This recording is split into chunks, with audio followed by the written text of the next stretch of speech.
The champagne bubbles catch the light from the floor-to-ceiling windows of my penthouse office on the 42nd floor of Frostbank Tower.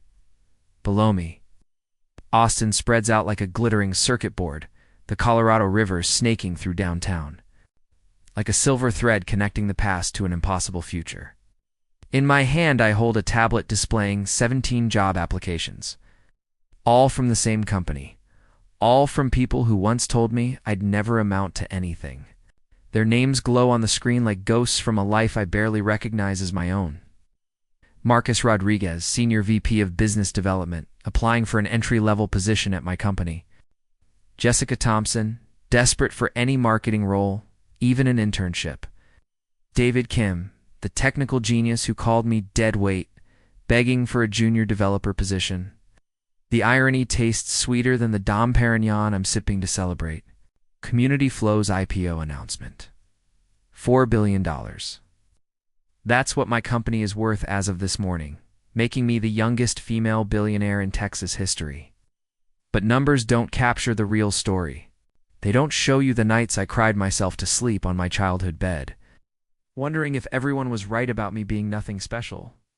They don't reveal the months I spent slinging plates at my parents' restaurant, watching my former business partners celebrate on social media with my idea, my company, my future. But most importantly, they don't show you the moment everything changed. When I realized that sometimes the greatest gift life can give you is watching everything fall apart, because only then do you discover what you're truly made of. Before we jump back in, tell us where you're tuning in from, and if this story touches you, make sure you're subscribed, because tomorrow I've saved something extra special for you.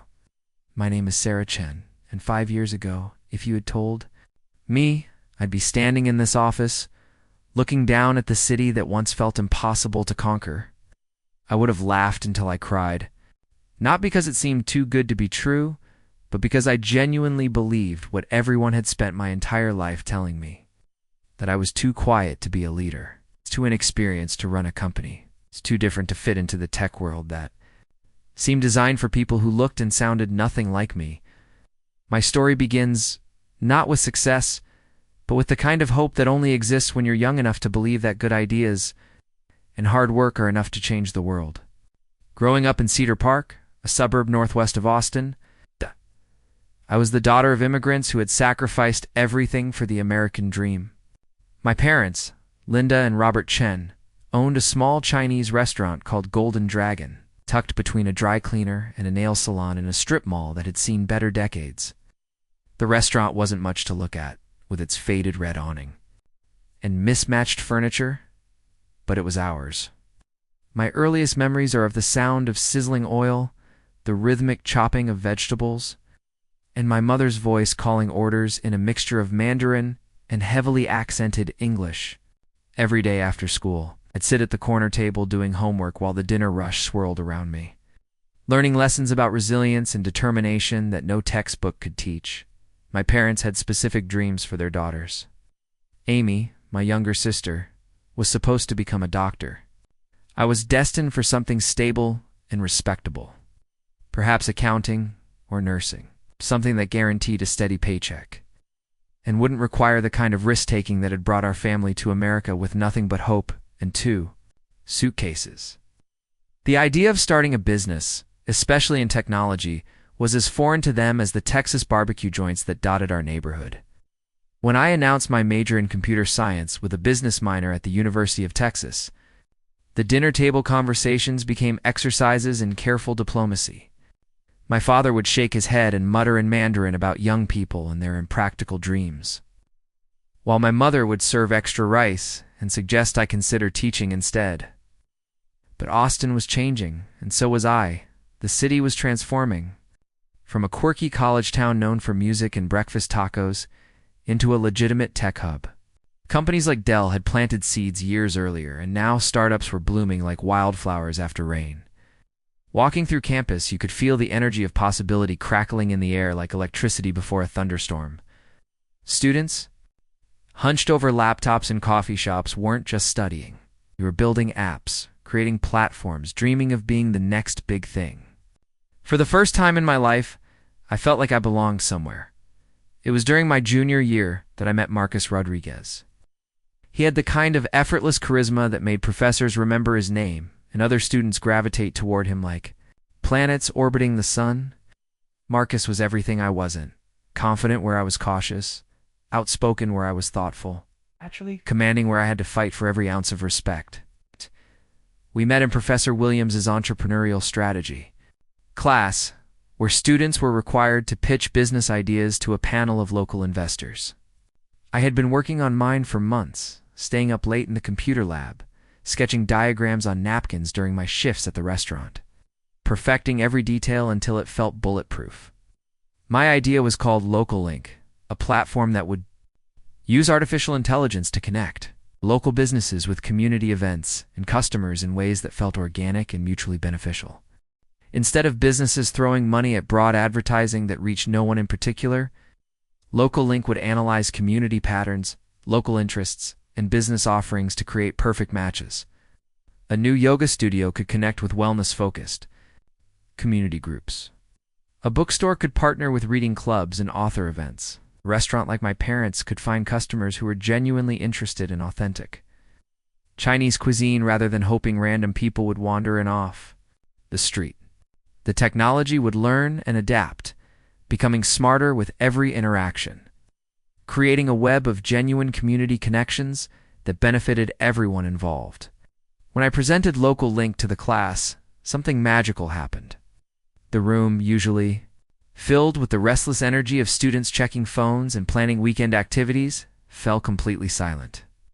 Professor Williams leaned forward in his chair, and I watched as the investor panel exchanged glances that I later learned meant they were seeing something special. My voice, usually quiet and uncertain, found strength I didn't know I possessed.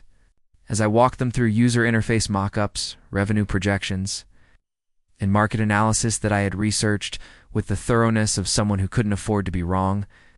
After my presentation, Marcus approached me with the kind of smile that should have felt flattering, but somehow made me uneasy.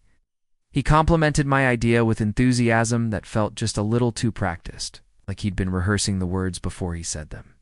Jessica Thompson, my dorm roommate, and the most popular girl in our business program, peered at his shoulder with her perfectly styled blonde hair and the kind of networking skills that made professors and students alike remember her name. David Kim, the quiet genius who sat in the back of every computer science class and rarely spoke unless called upon, hovered nearby with his laptop bag clutched like a security blanket. They wanted to partner with me, they said. Marcus had connections in the Austin startup scene through his internship at a venture capital firm. Jessica understood marketing and brand building in ways that could make Local Link irresistible too. David's programming skills were legendary among our classmates. He could build anything I could imagine and make it work better than I had dreamed possible. Together, we could take my idea and turn it into something that would change not just Austin, but cities across the country. I should have trusted my instincts. The uneasy feeling in my stomach wasn't nervousness about partnership. It was my subconscious recognizing something my conscious mind refused to acknowledge. But I was young, and more importantly, I was tired of being alone with my dreams. Working by myself meant late nights in empty computer labs, presentations, two classmates who saw me as the quiet Asian girl who studied too much, and family dinners where my parents' concern felt more like disappointment that I wasn't choosing something safer. The prospect of having partners, especially partners as talented and connected as Marcus, Jessica, and David, felt like validation that my idea was worth pursuing and that I was worth including. We spent the rest of our junior year developing Local Link from a class project into something that felt real and substantial. Our study sessions stretched long into the night, fueled by coffee and the kind of excitement that only comes from building something from nothing. Marcus would arrive with industry articles and networking opportunities, his laptop covered in stickers from tech conferences and startup events. Jessica would bring color-coded marketing plans and user journey apps that made our platform feel like something people would actually want to use. David would disappear into code for hours at a time, emerging with features that worked better than any of us had imagined possible. I provided the original concept, the deep research that supported every decision, and increasingly, the detailed technical specifications that turned our ideas into actionable development plans. But more than that, I was the one who understood why local link mattered. My partners saw market opportunities and revenue potential, saw my parents' restaurant struggling to find customers who appreciated what they offered. I saw local bookstores closing because they couldn't compete with Amazon, not because people didn't want local bookstores, but because the connection between businesses and their ideal customers had been broken by digital noise and impersonal advertising. During our senior year, everything seemed to be falling into place, with a precision that felt almost too good to be true. Marcus leveraged his internship connections to get us into Techstars Austin, a prestigious accelerator program that had launched several successful startups. Jessica's marketing campaigns were generating buzz on social media and interest from potential early adopters. David's development work was producing a platform that felt polished and professional, ready for real users and real businesses. And I was the glue holding everything together, the one who understood every technical detail, every market consideration, and every strategic decision that would determine our success or failure. But success, I was learning, has a way of changing people, or perhaps revealing who they really were all along. Our study sessions became business meetings where I noticed I was being asked for my input less and being informed of decisions more. Marcus began introducing himself as the CEO to potential investors, a title we had never formally discussed or assigned. Jessica started referring to LocalLink as our marketing platform in ways that made it sound like the original idea had emerged from our collaboration rather than my solitary work.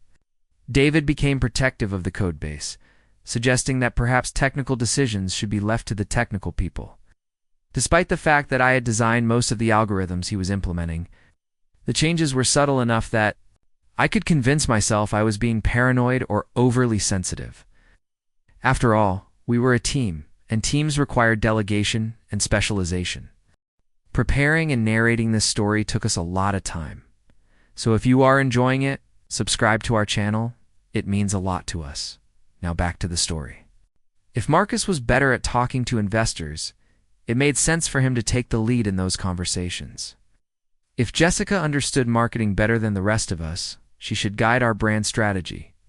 If David was the strongest programmer, he should have final say over technical implementation. It seemed logical, even generous, to let each person contribute their greatest strengths to our shared success. But late at night, when I was alone with my thoughts and the glowing screen of my laptop, doubts crept in like shadows at sunset. I would review our partnership agreements, looking for clarity about roles and responsibilities that somehow never seemed to be explicitly defined. I would scroll through our shared documents, noticing that my original business plan was being gradually replaced with versions that emphasized Marcus's market insights, Jessica's brand vision, and David's technical innovations while treating my contributions as foundational, but no longer central to our ongoing development. The most unsettling changes were the smallest ones. Conversations that stopped when I entered the room, meetings that were scheduled without me and explained later, as quick check-ins that didn't require everyone's attention, decisions that were presented to me as already finalized, with my input welcome, but no longer necessary for moving forward. I began to feel like a guest in my own company, invited to participate, but not essential to the process. Spring of our senior year brought the opportunity we had all been working toward, a pitch competition at South by Southwest, Austin's legendary festival that had become a launching pad for tech companies. The winner would receive not just prize money, but introductions to investors and media coverage that could transform a college project into a real business. A LocalLink had been selected as one of 12 finalists, chosen from hundreds of applications. Across the country was validation that our idea had genuine potential and our execution had reached professional standards. Preparing for SXSW consumed our lives for weeks. We rehearsed our pitch until we could deliver it in our sleep, refined our prototype until every interaction felt seamless and prepared for every possible question an investor might ask. The work was exhilarating and exhausting, the kind of intense collaboration that either bonds a team together permanently or reveals fractures that were always there beneath the surface. 3 days before our SXSW presentation, Marcus called an emergency team meeting at a coffee shop near campus. The space was crowded and noisy, filled with the chatter of students and the hiss of espresso machines. but Marcus had chosen a table in the back corner where we could speak privately. Jessica arrived first, her usual confident smile replaced by an expression I couldn't quite read. David came last, his laptop bag clutched tightly, and his eyes focused on the table rather than meeting my gaze. Marcus cleared his throat and began, speaking in the careful tone of someone who had rehearsed difficult words. He explained that over the past few weeks, they had been having conversations about the future of LocalLink and the structure of our partnership.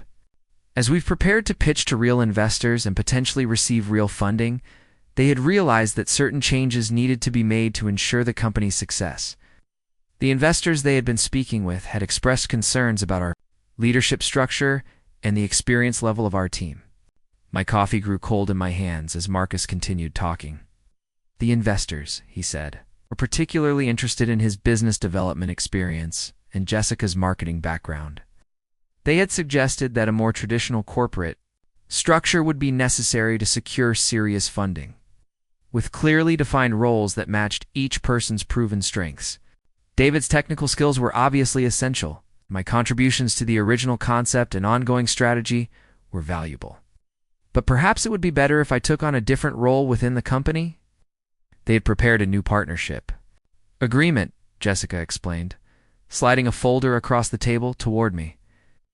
The documents inside redefined LocalLink as a collaborative effort with Marcus as CEO, Jessica as Chief Marketing Officer, and David as Chief Technology Officer. I would be listed as a co-founder and consultant, with equity that reflected my early contributions, but a reduced role in day-to-day operations and strategic decision-making. The new structure would be more appealing to investors, they assured me, and would give everyone the opportunity to focus on what they did best. I stared at the papers without really seeing them, my mind struggling to process what was happening. The coffee shop noise seemed to fade into background static as I realized that my partners had been planning this conversation for weeks, maybe months, without including me in the process. They had already made decisions about the future of my company, my idea, my years of work, and were presenting their conclusions as a fait accompli that I could either accept or walk away from entirely. David finally looked up from the table, his expression guilty but determined. He explained that the investors had been particularly concerned about my ability to scale with the company as it grew. My technical skills were solid, he said, but the algorithms and development work would become more complex as LocalLink expanded. My business knowledge was helpful, but Marcus had connections and experience that would be crucial for securing partnerships and navigating the e-startup ecosystem. My understanding of the market was valuable, but Jessica's marketing expertise would be essential for reaching the kind of user base that would attract serious investment.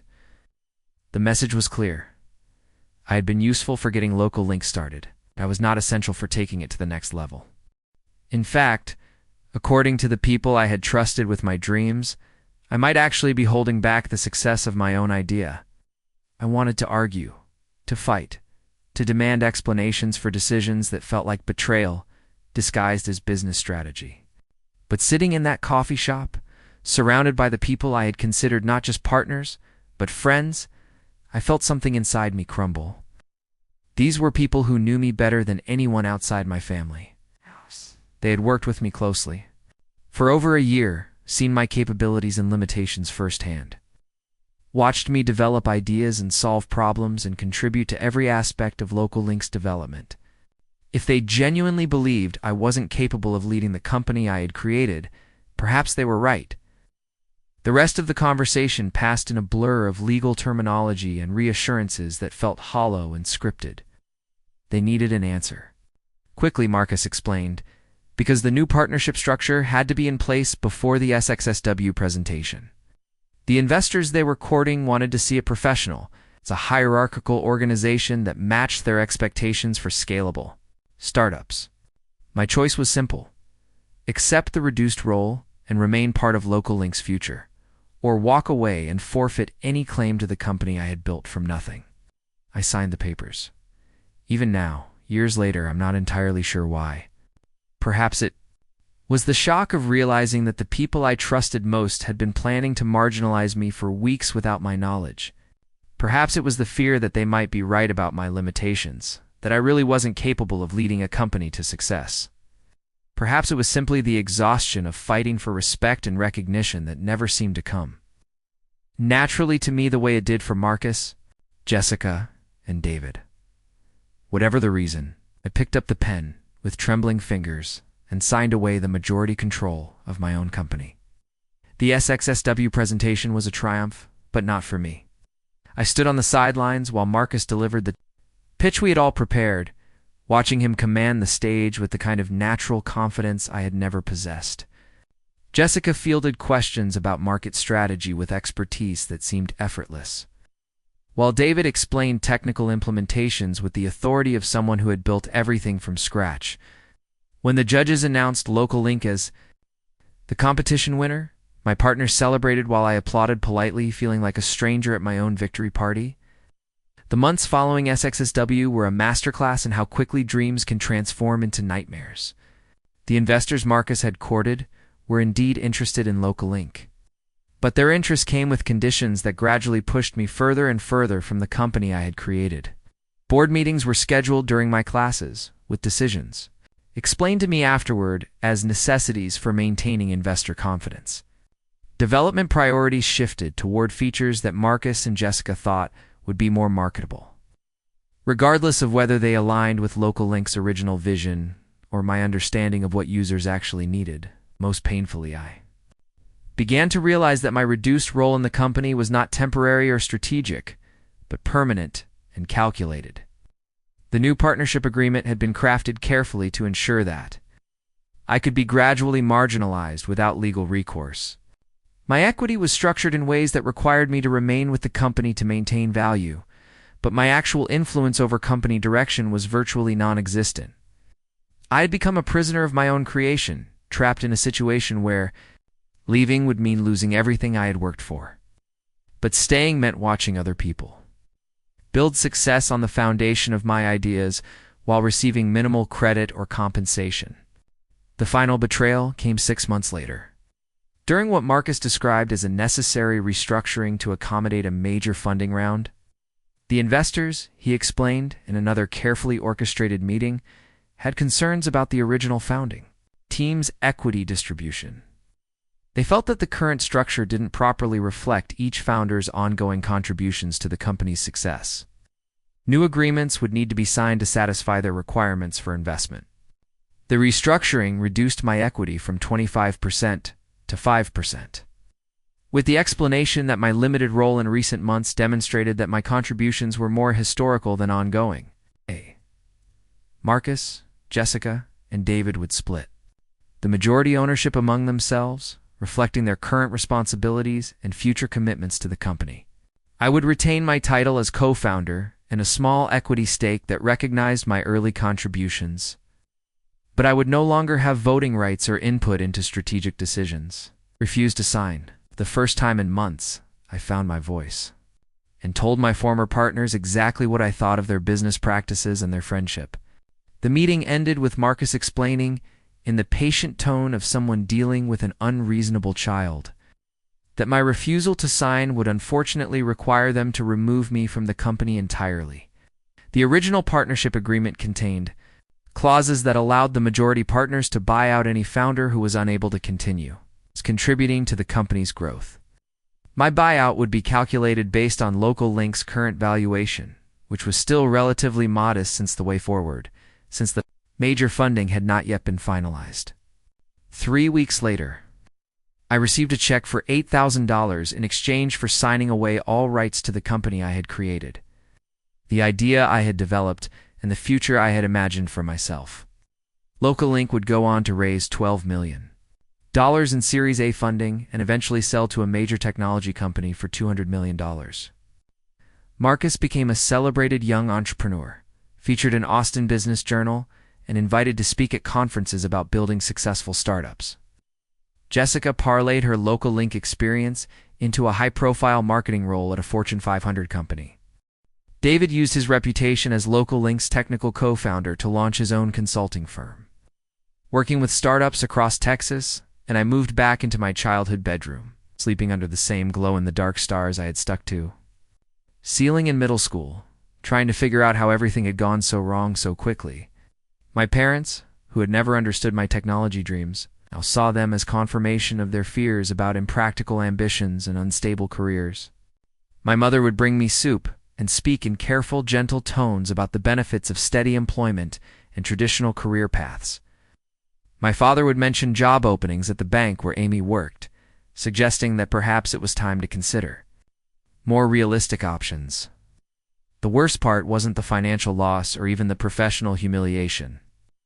The worst part was the creeping certainty that maybe everyone had been right about me all along. Maybe I really wasn't cut out for leadership or entrepreneurship. Maybe my ideas weren't as innovative as I had believed. Maybe I was destined for the kind of quiet, unremarkable life that my parents had always encouraged and my former partners had implicitly suggested was my appropriate place in the world. I spent 3 months in that bedroom, emerging only 4. Meals with my family and occasional shifts helping at the restaurant when my parents needed extra hands during busy periods. The familiar rhythms of the Golden Dragon, the sizzle of oil, the rapid-fire Mandarin instructions, the grateful smiles of customers enjoying my mother's cooking became a kind of therapy that allowed me to stop thinking about algorithms and market strategies and investor presentations. For the first time since starting college, I existed in a world where my value wasn't measured by my ability to innovate or lead or transform industries, but by my willingness to work hard and contribute to something larger than myself. It was during one of those restaurant shifts, while I was taking inventory in the supply closet and listening to my parents argue in the kitchen about whether to expand their menu or keep things simple, that I had the realization that would change everything. I wasn't broken or inadequate or destined for mediocrity. I had simply been naive about human nature and inexperienced in protecting myself from people who were willing to take advantage of trust and generosity for their own benefit. The problem wasn't that I couldn't build a successful company. The problem was that I had tried to build it with the wrong people and had learned too late that good ideas and hard work, while necessary, are not sufficient protection against betrayal and manipulation. But more importantly, I realized that I wasn't the same person who had signed those papers in the coffee shop 9 months earlier. The experience of losing everything I had worked for, of being discarded by people I had trusted completely, of watching my dreams succeed in other people's hands, it taught me lessons about resilience and determination that no business school could provide. I was stronger now, more careful, more strategic in my thinking about relationships and partnerships, and the protection of my own interests. Most crucially, I was angry. Not the bitter, destructive anger that consumes and paralyzes, but the focused, motivating anger that burns clean and provides energy for action. I was angry at Marcus, Jessica, and David for their betrayal, but I was even angrier at myself for allowing it to happen. I had been so concerned with being collaborative and generous and likable that I had failed to protect the thing I cared about most. I had prioritized other people's comfort over my own success, and I had paid a price that I would never allow anyone to extract from me again. Standing in that supply closet, surrounded by industrial-sized containers of soy sauce and boxes of fortune cookies, I made a decision that felt like stepping through a doorway into a completely different version of my life. I was going to build another company, one that would be so successful and so obviously superior to Local Link that no one would ever again question my capabilities or contributions. I was going to become the kind of entrepreneur who commanded respect through achievement rather than requesting it through collaboration. And when I succeeded, when my former partners and everyone else who had underestimated me came asking for opportunities to be part of my success, I would have the satisfaction of deciding exactly how generous or vindictive I wanted to be. But first I had work to do. Real work, the kind that transforms ideas into reality and dreams into empires. I had spent my entire life being the person everyone else thought I should be. Now it was time to discover who I actually was when I stopped asking for permission and started taking what I knew I deserved. The morning I walked into Golden Dragon at 6 a.m. to help with prep work, my mother looked up from her cutting board with the kind of expression that suggested she had been expecting this moment for weeks. The restaurant smelled like ginger and star anise, familiar scents that had become my refuge from a world that suddenly felt hostile and unpredictable. My father was already at the stove, testing oil temperatures and arranging ingredients with the methodical precision of someone who had performed the same ritual for 20 years. Neither of them said anything about my decision to spend the summer working in the restaurant instead of pursuing internships or graduate school applications like my classmates. They simply handed me an apron and put me to work chopping vegetables, as if this was always where I was meant to be. The work was mindless in the best possible way, requiring just enough concentration to keep my hands busy while allowing my mind to process everything that had happened. I spent hours each day dicing onions and julienning carrots, my knife skills improving as my emotional wounds slowly began to heal. The restaurant's rhythms were soothing and predictable, a sharp contrast to the chaos and uncertainty that had defined my final months at the university. Orders came in, food went out, customers paid their bills and left satisfied. Success was measured in immediate, tangible terms that had nothing to do with market disruption or scalable platforms or investor confidence. My parents had always been quietly proud of the Golden Dragon, though they rarely spoke about their business in terms that would impress my former classmates. The restaurant had been their American dream made manifest, a modest but sustainable enterprise that allowed them to support their family while serving food that connected them to their heritage. Watching them work together with the kind of seamless efficiency that comes from decades of partnership, I began to understand something about business that my entrepreneurship classes had never taught me. Real success wasn't about changing the world or building empires. It was about creating something valuable and sustainable that could survive economic downturns, competitive pressures, and the inevitable challenges that every business faces. During the slower afternoon hours, when the lunch rush had ended and the dinner preparation hadn't yet begun, I would sit at the corner table with my laptop and begin sketching ideas for what would eventually become CommunityFlow. But these weren't the grandiose, world-changing concepts I had pursued in college. Instead, I focused on solving specific concrete problems that I could observe in real time. The Golden Dragon struggled with the same challenges that faced thousands of small businesses across Austin. They had loyal customers who loved coming in, but no effective way to reach new people who might become regulars. They participated in community events sporadically, usually learning about opportunities too late to plan effective participation. They wanted to support local suppliers and collaborate with other businesses, but lacked the connections and information necessary to build those relationships. Traditional marketing solutions were either too expensive or too broad to be effective for businesses like ours. Social media platforms required constant content creation and engagement that my parents didn't have time to manage. Advertising in local publications reached mostly people who already knew about the restaurant. Networking events were scheduled during business hours, making them impossible for restaurant owners to attend. The tools that claimed to help small businesses connect with their communities were actually designed for much larger enterprises, with dedicated marketing departments and substantial budgets. But what if there was a different approach entirely? Instead of trying to force small businesses to adapt to marketing tools designed for corporations, what if technology could be designed specifically to understand and support the unique needs of community-based enterprises?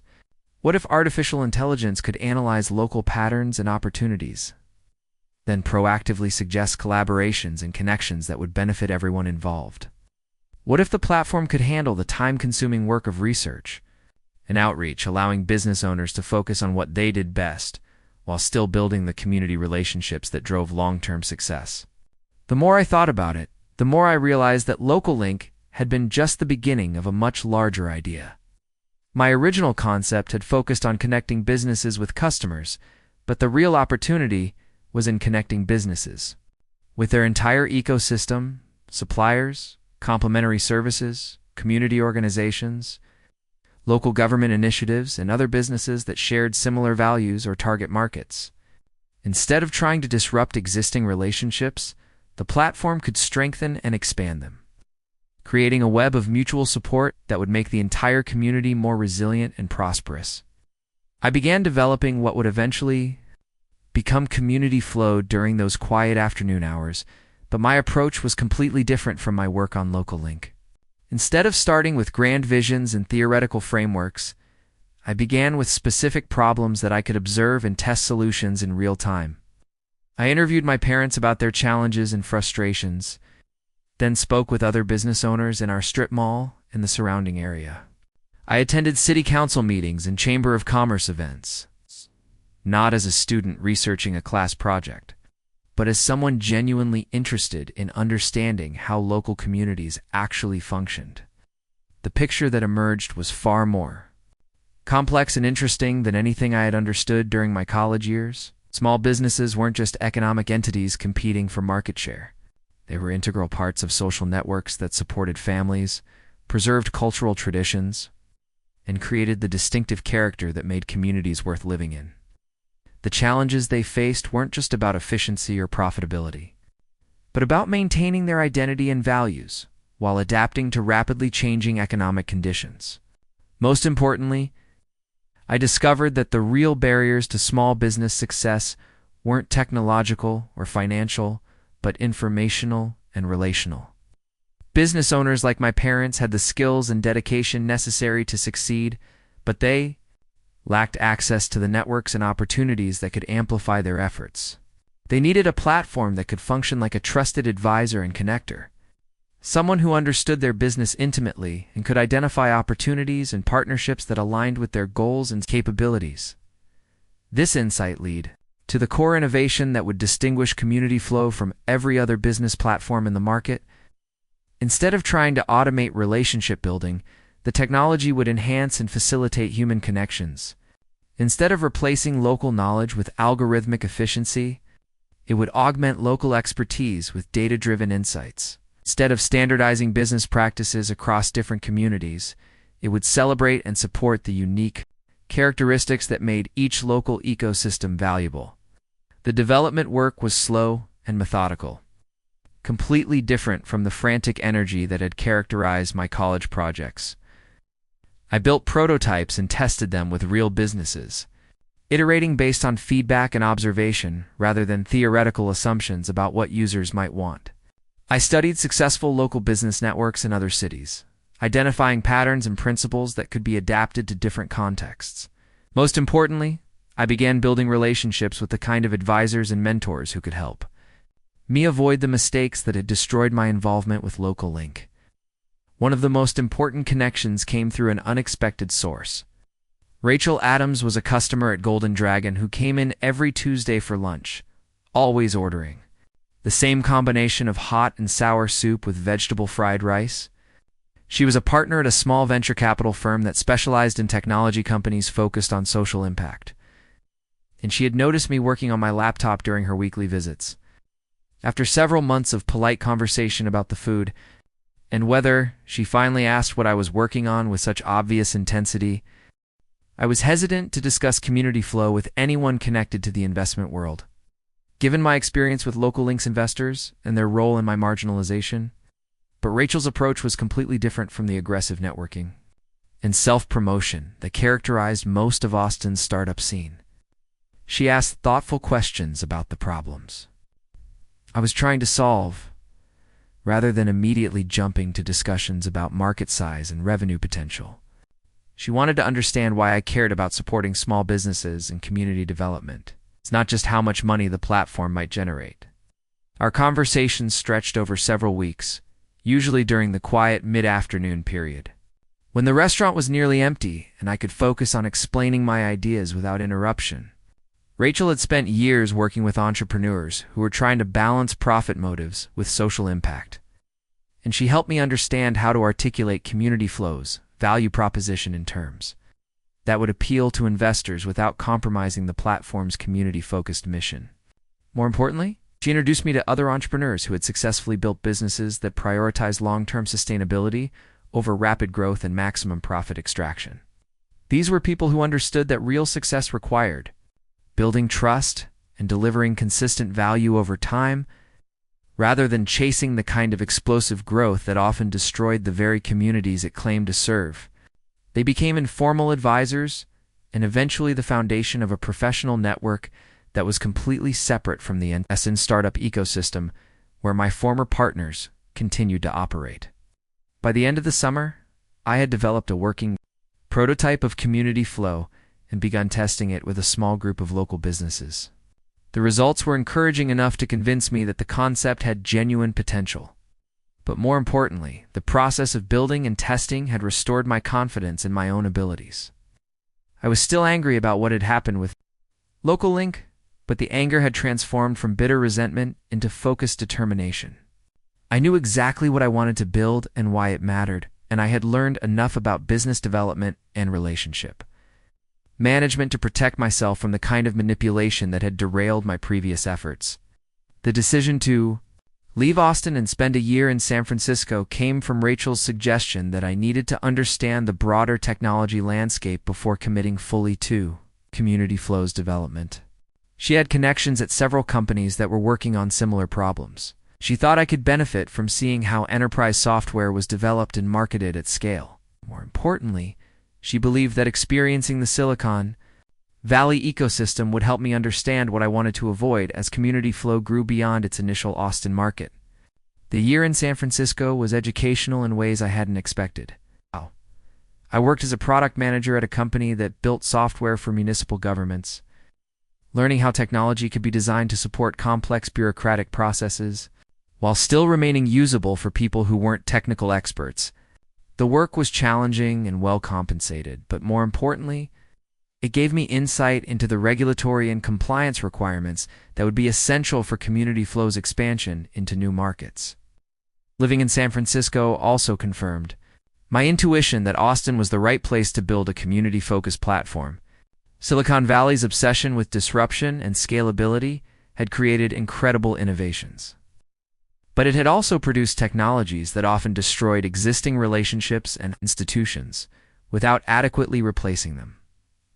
The entrepreneurs I met in San Francisco were brilliant and ambitious, but many of them seemed disconnected from the communities their technologies were supposed to serve.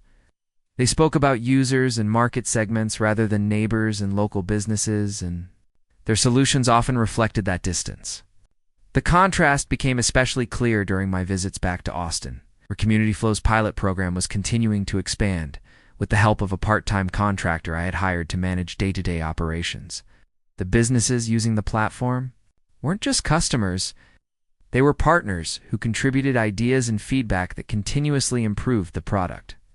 The relationships we were building felt genuine and sustainable, based on mutual benefit rather than the extraction of value from communities that had little control over how technology was reshaping their economic landscape. By the time I returned to Austin permanently, I had saved enough money to fund CommunityFlow's development for at least 2 years, and I had developed relationships with potential investors who understood and supported the platform's community-focused approach. More importantly, I had gained the confidence and experience necessary to maintain control over the company's direction and values as it grew. The lessons I had learned from Local Link's failure weren't just about protecting my equity or maintaining decision-making authority. They were about building a business culture that aligned with my values and attracted people who shared my commitment to sustainable, community-centered development. The contrast between my return to Austin and my departure the previous year was striking in ways that had nothing to do with external circumstances. I came back to the same city, the same family restaurant, and many of the same relationships, but I felt like a completely different person. The naive optimism that had characterized my college years had been replaced by something more durable and realistic. I still believed in the power of technology to solve problems and create opportunities, but I no longer assumed that good intentions and hard work were sufficient protection against people who were willing to exploit trust for their own benefit. The Austin startup scene had continued evolving during my absence, with several high-profile successes and failures that had reshaped the local ecosystem. Local Link had indeed been acquired by a major technology company, generating substantial returns for Marcus, Jessica, David, and their investors. The acquisition had been covered extensively in local media, with profiles of the founders that emphasized their innovative thinking and entrepreneurial vision. My name was mentioned briefly in some articles as one of the original co-founders, but the coverage focused primarily on the team's success in building and scaling the platform after its initial development. Reading those articles was painful in ways I hadn't anticipated. Not because I felt envious of my former partner's success, but because I recognized how completely my contributions had been erased from the narrative. The local link story, as told in the media, bore little resemblance to the actual development process, which had been driven by my research. My insights into community business needs and my technical specifications for the platform's core functionality. The version that had been sold to investors and eventually to the acquiring company was certainly successful. But it was also a substantially different product from the one I had originally envisioned. More troubling was the realization that Local Link's success had validated the approach Marcus, though Jessica and David had used to marginalize me. From their perspective, pushing me out of the company had been a necessary business decision that had ultimately benefited everyone involved. They had received the financial returns and professional recognition they had sought, while I had been compensated for my early contributions and freed to pursue other opportunities. The fact that the compensation had been inadequate and the process had been manipulative was irrelevant to the bottom-line calculation that mattered to investors and acquirers. This understanding crystallized something important about the nature of entrepreneurial success and the protection of intellectual property. Good ideas and technical execution were necessary, but not sufficient for building successful companies. The people who ultimately controlled and profited from innovative businesses were those who understood how to navigate relationships, manage equity structures, and present compelling narratives to investors and media.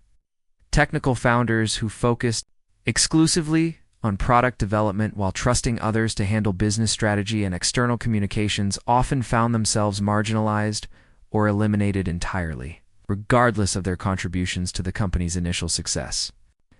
The lesson was clear. If I wanted to maintain control over CommunityFlow and ensure that its development remained aligned with my values and vision, I needed to become as skilled at business strategy and relationship management as I was at product development and technical implementation. I couldn't afford to be the quiet, collaborative founder who trusted others to represent my interests in external negotiations.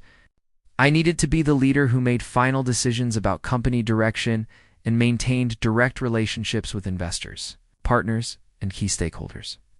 This realization led to a fundamental shift in how I approached CommunityFlow's development. And my role as its founder, instead of seeking co-founders who could handle the business aspects of company building, I committed to developing those skills myself while hiring employees and contractors who could execute specific functions under my direction. Instead of trying to build consensus around every major decision, I established clear decision-making processes that preserved my authority over strategic choices while allowing input from advisors and team members.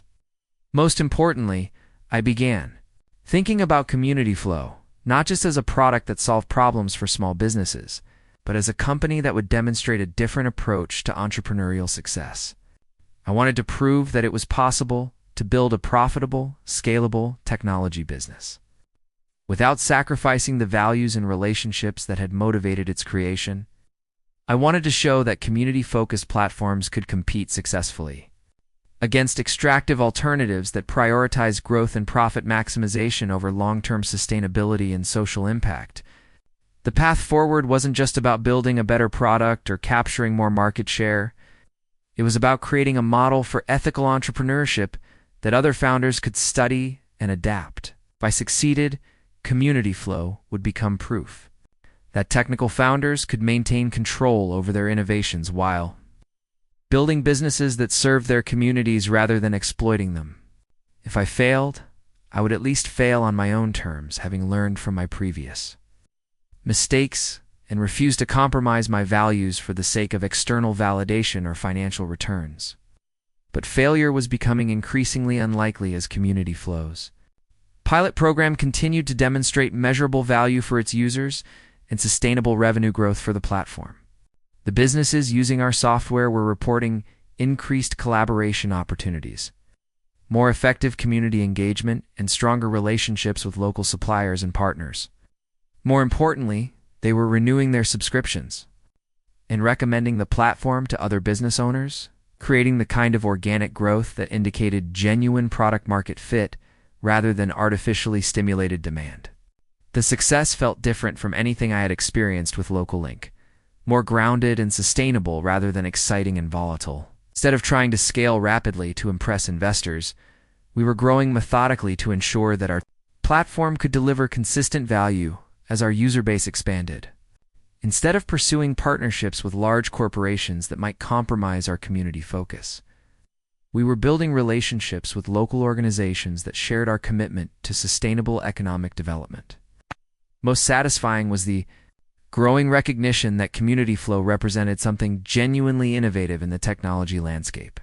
Other entrepreneurs and investors were beginning to study our approach, not just because of our financial success, but because of our demonstration that community-focused platforms could compete effectively against more extractive alternatives. We were being invited to speak at conferences and participate in policy discussions about the role of technology in supporting local economic development. The attention was gratifying, but it also served as a reminder that success would bring new challenges and responsibilities. As CommunityFlow grew beyond its initial Austin market, we would need to maintain our community focus while adapting to different local contexts and regulatory environments. We would need to resist the pressure to prioritize rapid scaling over sustainable development, even as investors and competitors pushed us to expand more aggressively. Most importantly, I would need to remain vigilant about protecting the company's values and vision as new employees and advisors joined our team. The lessons I had learned from LocalLink's failure weren't just historical curiosities. They were ongoing warnings about the constant threats that successful companies face from people who want to redirect their resources and relationships toward different goals. Building a sustainable business required not just good products and satisfied customers, but also strong governance structures and clear communication about the principles that would guide decision-making as circumstances changed and opportunities evolved. Standing in my new office, overlooking Lady Bird Lake, watching the sun set over the Austin skyline that had been the backdrop for both my greatest failure and my emerging success, I felt something I had never experienced during my college years. Not optimism, which was fragile and dependent on external circumstances, but confidence rooted in self-knowledge and hard-won experience. I knew what I was capable of building, and I knew how to protect it from people who might want to take it away. The next phase of CommunityFlow's development would test both of those capabilities, but I was ready for whatever challenges lay ahead. Up next, you've got 2 more standout stories right on your screen. If this one hit the mark, you won't want to pass these up. Just click and check them out.